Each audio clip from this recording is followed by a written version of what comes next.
Welcome to Around Town, featuring what's happening here in the greater Concord area.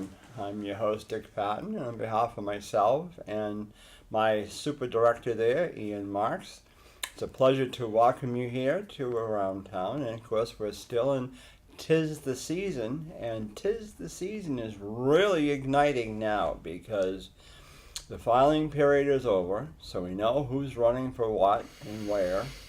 And of course now the TV ads are starting to pour in, and of course newspapers and your mail. And of course everything's pointing to September for the primary, for the state primary. So I'm very happy as my guest today, one of my former cohorts, well actually he still is, but is State Representative Max Abramson. And Max has decided, now your real name is not Max, I know that, and I can't remember what it is. Oh, my given name is Albert, but that's right. Nobody calls me that. It doesn't sound right, Albert. Yeah. What does Albert rhyme with? When I campaign, I always say, a vote for Max is 4 less taxes. There you go. But what would you say for Albert? I don't know, but all I can think of is an episode of I Love Lucy. And she's downstairs in the hollering, listening in the stovepipes. And this woman is hollering at her husband, whose name is Albert. And he keeps ignoring her and calling, Albert! Well, anyway. But he has decided that he is not going to run again as a state representative. He is from the Seabrook area, but he's going to run for governor. So he is a governor candidate as a libertarian. Now, he's been representing the Republican Party, but he has decided to come out and run as a libertarian. And so with that in mind, we're going to talk a little bit about that, but welcome to Around Town here in Concord, and I'm so happy to finally get you on, and it has been a real pleasure with working with you and getting to know you, Max, well, these now last 2 years. We were on before talking about the Chad Evans case. I know. And for those who don't know the story about the Chad Evans case, he was wrongly convicted, and Dick Patten and I went to go sit down with the governor, and of course she was very sick, but she wouldn't see us because we're just legislators. Yeah. Who are we? We don't make the rules. No. So she had 2 of her attorneys come out and sit down with us in a little closet-sized room somewhere to talk about the Chad Evans case. And I think almost everyone who's looked into the Chad Evans case has concluded that either Jeffrey Marshall, the babysitter, did it, or I guess there are quite a few people who believe that she had this undiagnosed heart condition. And I guess she did. She did have a congenital heart defect. She did. And she did have some of the symptoms of some type of heart attack or death by heart failure. But Chad is still in prison, potentially for life, right? In Berlin. And we're hoping that he, at a minimum, gets brought back down here so that his family can go see him. It's a tremendous drive to go from Keene all the way up to Berlin. Well, the sad part is, as we talked off camera, his mother passed away this year, and of course he couldn't even get a chance to talk to her on her deathbed or even go to the funeral. And the other thing is, of course, the prisoners now are not allowed to even get any kind of greeting cards or sympathy cards in his case. So it's sad. So we're hoping that maybe this year some bills can be filed to help not only him but others as well. And more importantly, even if someone actually does commit a serious crime, and even if they deserve to be in prison, even if it's a horrible crime where they deserve to be in prison for life, which Chad, of course, I don't think that he committed the crime. In fact, I think that it's impossible, given the distances. It would be impossible for him to drive to work there, commit the crime, sneak in, commit the crime, sneak out, drive back in the time that he had. But the much bigger issue is you got the family. The family is punished. Actually, someone told me a story about domestic violence. He said that Teddy Roosevelt publicly said, he tended to just speak his mind. He said he wanted to bring back the whipping post for men who beat their wives. And the reasoning he gave was interesting. He said that if you put the husband in jail, then the woman goes without, because he's in jail for, they put people in jail for a long time in those days. And it was pretty rough treatment. If you find the husband, then the woman is in want because you've taken money from that household. So Yeah. he thought corporal punishment was appropriate, but actually a lot of people don't know that we continued caning in this country, not in the severe way where they break the skin, Yeah. but just as kind of a public Sure. punishment or embarrassment until the 1950s. Wow. And they did that in part because they didn't want to waste finite resources on jails and prisons, and they didn't want to punish the entire family. They just, what the other thing that they found is public punishments, like whether it's caning in Singapore or some such thing, but in the US they make shoplifters and whatnot hold a sign. Yeah. So I was going to put in a bill this year to say that if someone committed a nonviolent offense, that the judge would have discretion to, in all cases other than murder or rape or something, in nonviolent offenses, that they could have the person hold a sign. Well, they had a judge down in Florida, and he's sentenced over 600 people to holding a sign in front of the store saying that they stole Yeah. something from Walmart or Sure. Target, and he is found, just standing there 2 or 3 days, he's found that only 3 of them have ever come back. So he has less than 0.5% recidivism rate. And they've Good. dramatically reduced nonviolent crime Yeah. Yeah. in that area. Oh yeah. And they've saved taxpayers quite a bundle of money. Well, it's Single true. one. Now, libertarian. Does this mean you have a primary yourself? Are there any libertarians running for governor or no? No. So you're all set to November then. You're going to go right to November. There could be a primary with the Senate race. Aaron Day is running for Senate, but I don't know yet how that's going to turn out. We're not going to Well- know for a while. However, for the governor's race, I've always felt that, you know, the Republican Party since the 1850s has always been the party of business, Yeah. openly so. There's no question about it. They say so. They're not keeping any secrets. There's been a divide within the Republican Party, though. There are principled conservatives and even some libertarian Republicans and Eisenhower moderates who want to protect small business Sure. and address their issues and concerns, because small businesses create 70 to 80% of the new jobs, more than 2/3 in any given economy.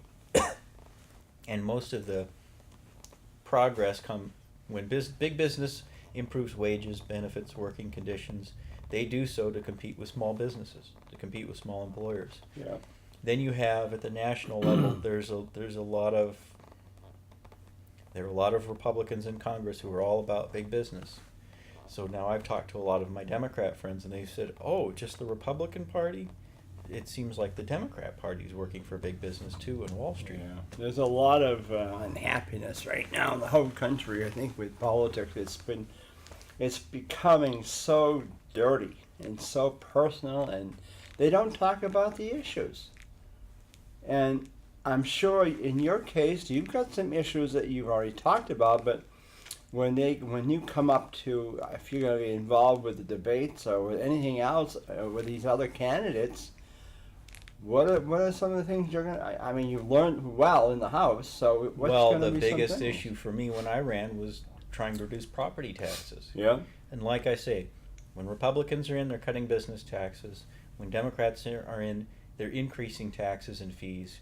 And there's no political party there for the vast majority of homeowners and retirees and even small business owners we talk to. They've said that their biggest tax burden is the property tax. Yes. And here's the thing that gets ignored in the debate is they own a home and they own a shop. Yeah. So they're paying the nation's second highest property taxes on their home, Yeah. and they're having to pay it again on their shop. So they could be paying $600, $700, $800 a month property taxes on their home, and an equal amount on their shop. They could be paying more money just in property taxes than what their net take-home pay is.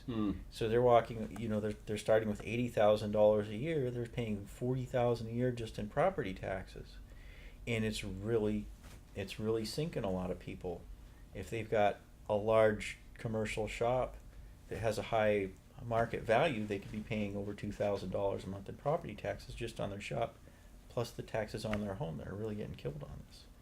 Then they have to pay the BET tax, which is a state income tax on small business owners. Then they've got to pay the meals and rooms tax if they're selling food. Yeah. Then they've got to pay the business profits tax, which is another, 8%. So it's one thing on top of another on top of another. Then they have of course, utility taxes. They have to pay those twice, once on their home, once on their shop. Internet, rising healthcare costs, they have to do crime. And we've said that, they say there's no taxes in New Hampshire. We're loaded with them. They call it Massachusetts, but New Hampshire really is loaded with taxes. It's everywhere. We don't have a sales tax or income tax, but we've got taxes galore. It's just sad because I don't know. And you're right, the property tax is really, it's driving business out of New Hampshire down to wherever, and we're losing a lot of industry. I mean, when you look around this area, it used to be heavily with factories. We have I don't think we've got maybe 2 left now in this area. It's become, we've lost them all. They moved either to Japan like Sprague did, or we've lost to Massachusetts or somewhere else. It's just sad. And we can't get the rail up here, the passenger rail service, because they're afraid of the whatever, but yet it would be, to me, it would be, people were looking for jobs or for transportation. It would be another alternative to it, but who knows? And then you got the casino, which I guess has kind of been gone this year, but I assume it's coming back next year again. I was told that, I believe, and I don't know this for sure, and it's not certain, but the casino, when it didn't make it through the Senate, that was it. And that facility, the $1 billion in construction, is pretty much gone. Well, I talked to State Senator D'Alessandro, and he said he most certainly will be reintroducing something next year. But, well, I mean, I think it could be the same deal. Yeah, well, of course, with Salem gone with the racetrack and stuff, but I just, what worries me now with that is that New Hampshire will be really behind the 8 ball, because Massachusetts, especially Boston, would give us a lot of competition when they're brand new and they're going to be building. Maine's building another one down toward our borders. Then, of course, you add the other 2 in Massachusetts that we could go to. They've already got one now down in Plainridge or whatever it is down there.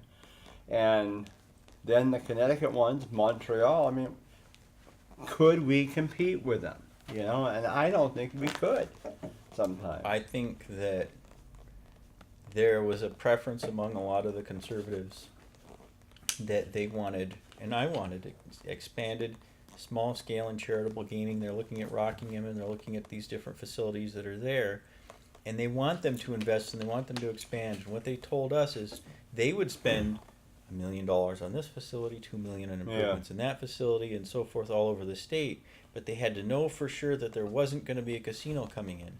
And the problem is we're in this gray area where we don't know if a casino is going to come in or not. No. We're just guessing it could come in. Because it could come in, small scale and charitable gaming can't make those large upfront investments.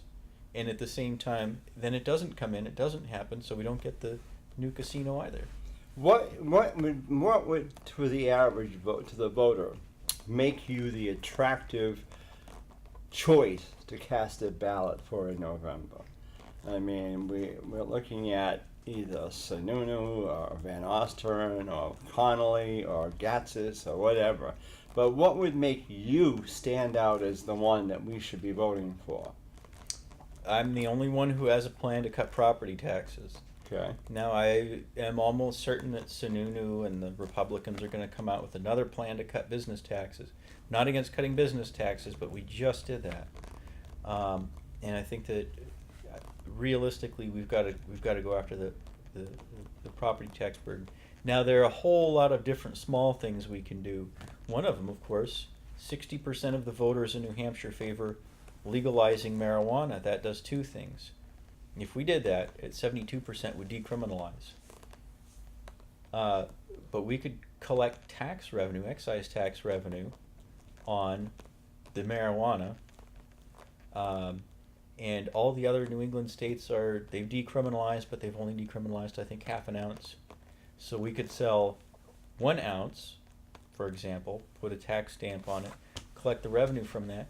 The other benefit to that is it would free up our forensics testing labs, which have a long, 18-month backlog of cases, hundreds and hundreds of cases, where they have to test all these different drugs, primarily marijuana, for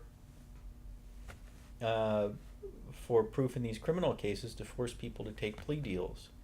And then once they take the plea deal, they're going to jail or possibly to prison for possession of marijuana.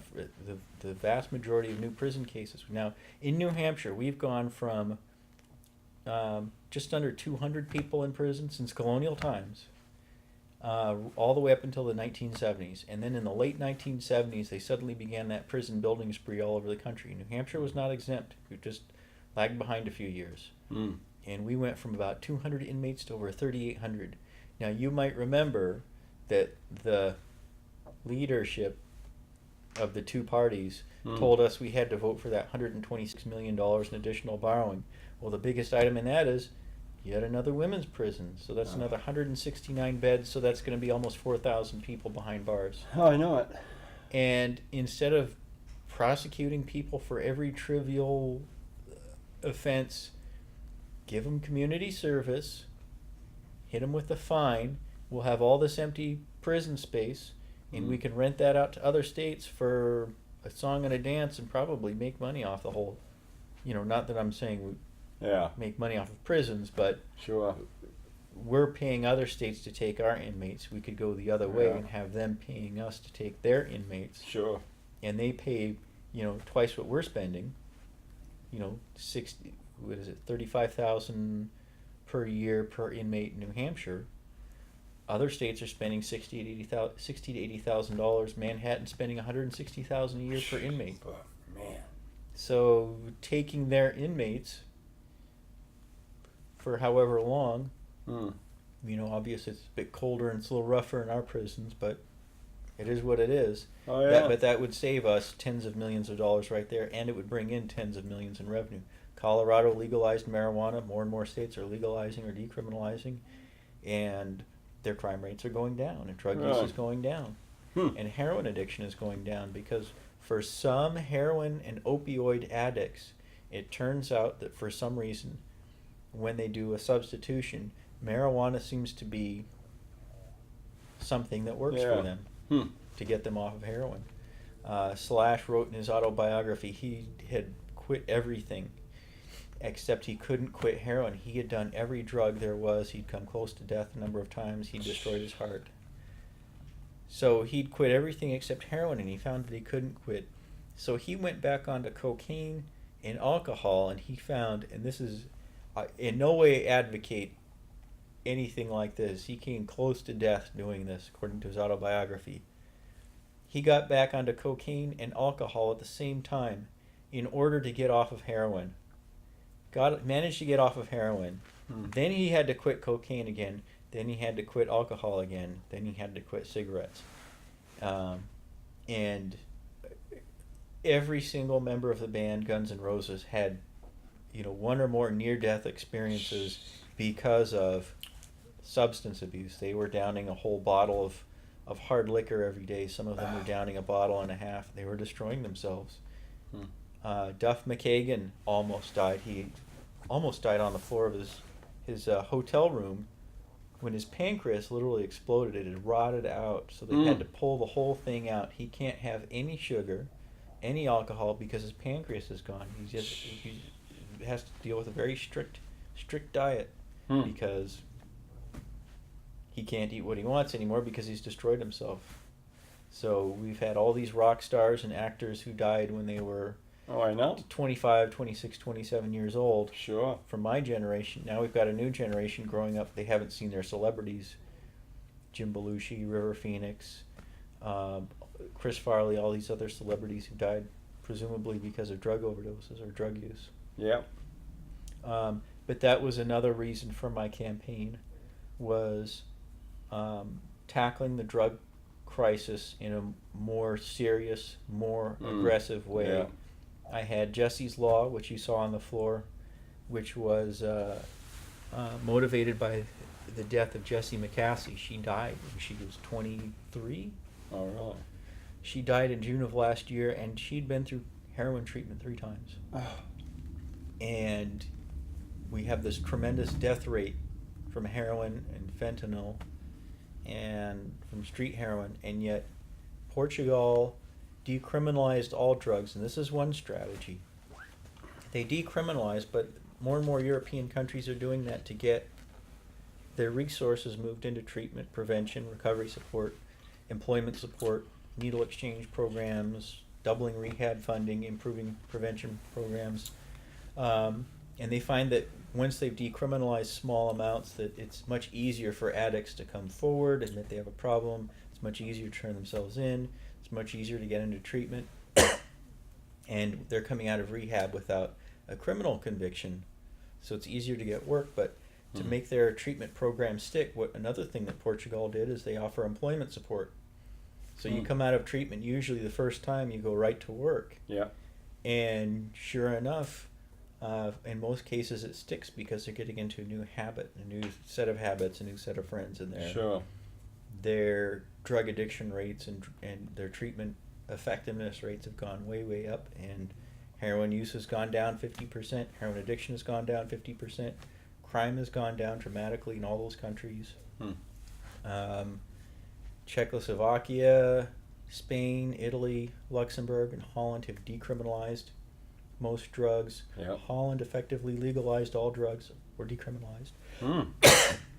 Excuse me. So it's not enforced anymore. Switzerland, Germany, Holland, Belgium, Ireland are starting to use diamorphine clinics. So they get chronic heroin addicts who cannot quit. Been through treatment 4, 5, 6 times. Yeah. And what they find is diamorphine works much better than methadone. Methadone, they're giving them an artificial opioid at a maximum dose. With diamorphine, they're giving them a natural opiate, but they're getting them down to the absolute minimum dose. And what they find is over time, these chronic incurable heroin addicts, of course they put all the drug dealers, heroin dealers out of business.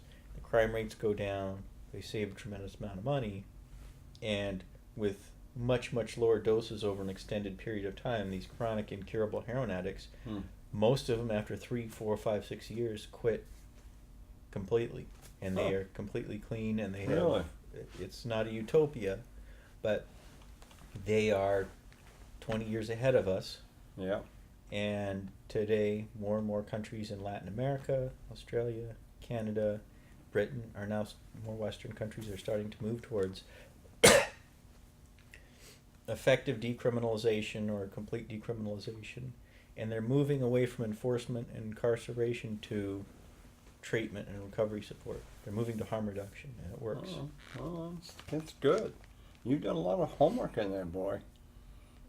So, now how are you doing? Are you going to be looking for out there looking for funds to help your campaign? How's that going to work now? I have just literally within the last 2 days put my Bitcoin wallet, my Bitcoin account up on my website. It's maxabramson.org.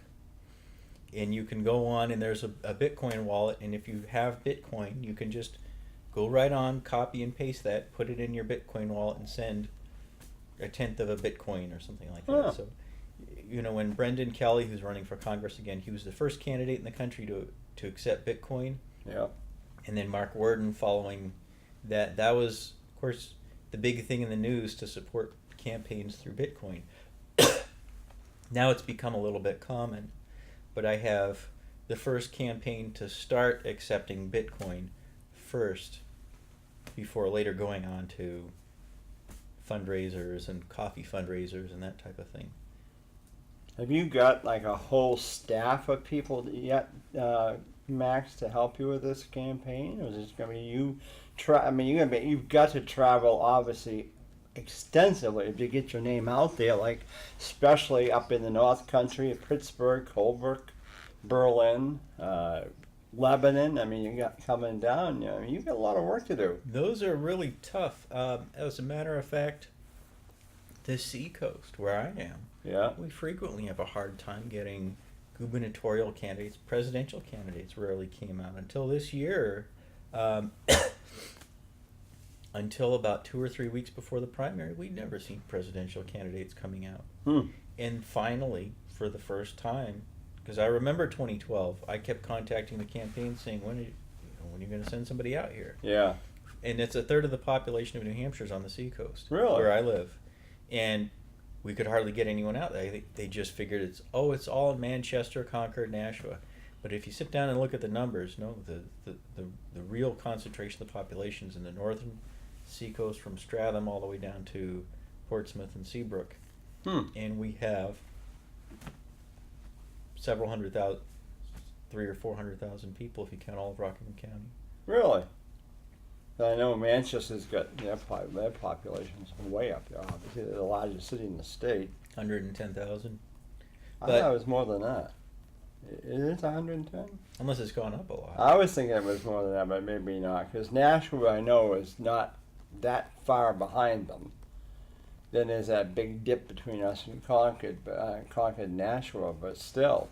Portsmouth is. I mean, Portsmouth's coming right up there, and of course, Hampton is like a big town, but you've got some good. Yeah, you're right. There's a lot of population of it, especially in the summertime. But well, we do so much with the internet nowadays that it was impossible 20 years ago. But now you can have campaign material going out there all over the state. That would have been impossible. In other words, you just put the trifolds and the brochures and other information.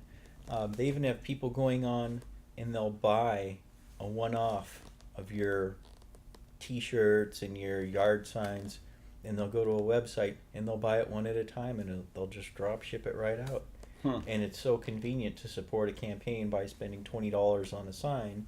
The sign shows up, and you have the net margin going to support the campaign. So you don't have nothing today with you, like stickers or buttons and all that yet? You haven't ordered them yet? No, not yet. Those are something like $2,000 for a package. Yeah, it's a lot of money. Campaigning is big money. Oh, yes it is.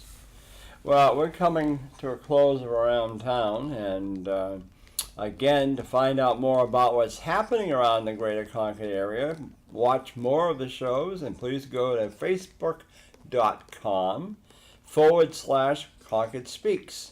And while you're there, you can click on the like button. Be sure to do that. But we were so happy to have you here, Max, and we'll be getting you on again at least a couple more times before the November election anyway, to see how you're doing and where you're at. And like I said, I've enjoyed working with you so much in the House, and I hope that we can continue working somehow together. And I'll be putting more blog updates and photos and media at maxabramson.org, which is my website. Yeah. And we can get a copy of this for you sometime and take it down to one of the stations down there, or just go on Facebook, like I said, and you'll see Ian will have it on there. So. Okay, sure. All right. And how can anybody get a hold of you if they want some information? Best way. You can email me at maxabramson@gmx.com. There you go. Okay, great. And then that says we're done. So with that in mind, thanks again for joining us. And again, I've been with State Representative Max Abramson, who is a Libertarian now candidate for governor. So he'd like your support. And don't forget, November is the big election day. So with that in mind, thanks for joining us, and we hope to see you soon. I'm your host, Dick Patten.